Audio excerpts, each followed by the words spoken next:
Nanawagan naman kabrigada ng mapayapang pagpoprotesta ang National Capital Region Police Office or NCRPO sa mga grupong lalahok sa iba't ibang kilos protesta ngayong araw. Kasabay nito mga kabrigada ang pagtitiyak na hindi mauwi sa kaguluhan ng mga pagtitipon tulad na lamang ng nangyari kamakailan sa Indonesia at sa bansang Nepal.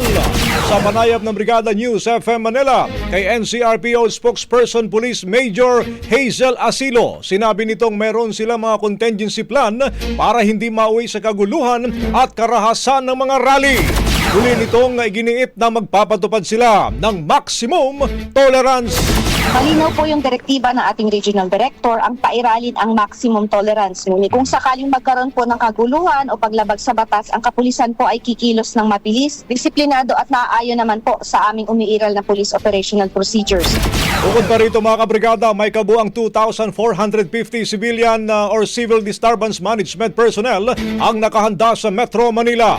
Sa bilang na ito, 950 ang nakadeploy sa mga monitor areas gaya ng EDSA Shrine, North EDSA, Batasan at Mindiola, habang 1,500 naman ang naka-standby.